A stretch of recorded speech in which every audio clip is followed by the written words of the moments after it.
Welcome to the Reasonable Southerner podcast. The South isn't all magnolias in the moonlight, but neither is it all racism and violence. We are just like you. My name is Frances Coleman. I share my insights about my life and yours.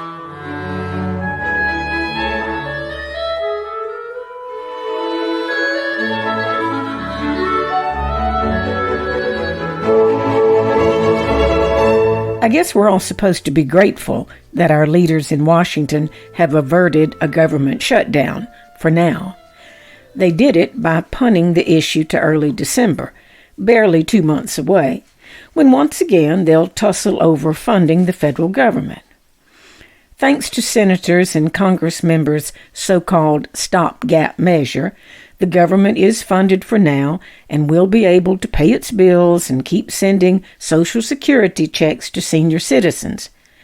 But although I am relieved that politicians did not default on the government's obligations and thus crash the economy, I'm not particularly grateful for what they did. In fact, I'm sickened by it.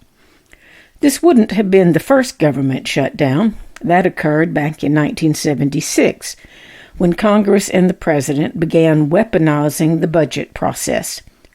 Since then, there have been more than 20 shutdowns, including the longest one in history in late December 2018 and early January of 2019. It lasted for 34 days. Nearly 1 million federal employees were either furloughed or required to work without pay. Non-essential government offices were closed. A lot of government workers suffered mightily and needlessly. They spent their savings, ran up their credit cards, borrowed money from relatives, and took on odd jobs to pay bills and keep food on the table. And for what? Politicians who played chicken with people's lives do it so they can score political points and punish their opponents, and it is shameful. I know a little about what it's like to be in a family whose primary breadwinner works for the federal government. And I know something about what it's like to be a family that lives, quote, from paycheck to paycheck, as reporters like to describe people who are immediately affected by shutdowns. How long would my parents and their 5 children have lasted in a government shutdown that included missed paychecks? Not long. When I was an adolescent and teenager, Daddy worked for the U.S. Army Corps of Engineers as a real estate negotiator in its Fort Worth district. If you lived near a federal reservoir that the Corps wanted to expand, or in an area where it wanted to build a new one, real estate negotiators were the folks who showed up on your doorstep and said, "Hello, the government is going to condemn your property, and here's what it's willing to pay you for it, based on an appraisal. You can go to court and raise hell and maybe get a little more money, but you won't be able to stop the project." As you might imagine, Daddy was not always a popular visitor. We kids didn't know all that, nor did we know his salary, because back then kids didn't know those sorts of things about their parents. But we had a general understanding that he made a decent living, and we could see that money was always tight. My parents' alcoholism didn't help matters, nor did the fact that they were determined to send all 5 of us to college. They paid their bills and fed, housed, and clothed all of us. Every once in a while I would hear Mama on the telephone stalling a bill collector, but they got by. And getting by is what living from paycheck to paycheck is all about. You don't take vacations to places like Disney World or the Turks and Caicos Islands. You don't stay in expensive hotels or eat in fancy restaurants, because there are 4, 5, or in our case 7 of you, and that's a pricey multiplier. We went to Catholic elementary schools in Louisiana, but the Dallas-Fort Worth area's Catholic high schools were too expensive, so we attended public middle and high schools. We usually had 3 cars, the newest one for Daddy, a decent one for Mama, and an old clunker for us kids to fight over.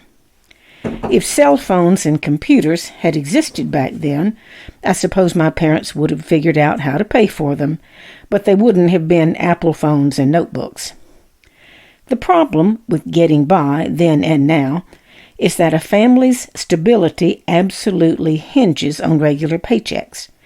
The rhythm of grocery shopping, paying the rent and utilities, and buying other necessities flows with the rhythm of the paychecks.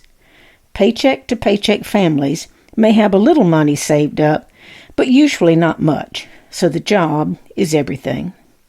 Working for the federal government is generally a good gig with a decent salary and good health insurance. But let politicians embark on one of their budget battles that end with, first, a stalemate, and second, a government shutdown, and a family's carefully balanced house of cards will collapse. Certainly, ours would have. My family never experienced a government shutdown, however.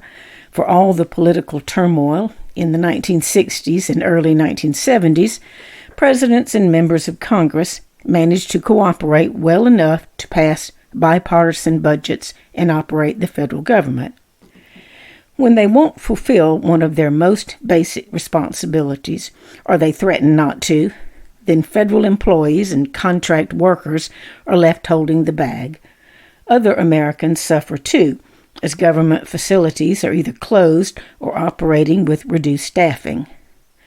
My heart breaks when shutdowns happen and hundreds of thousands of families struggle to get by on savings, credit cards, loans from relatives, temporary jobs, food stamps, and anything else they can scrape together.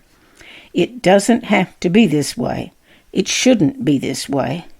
But it is this way on a regular basis, and that speaks volumes about just how low our so-called leaders have sunk.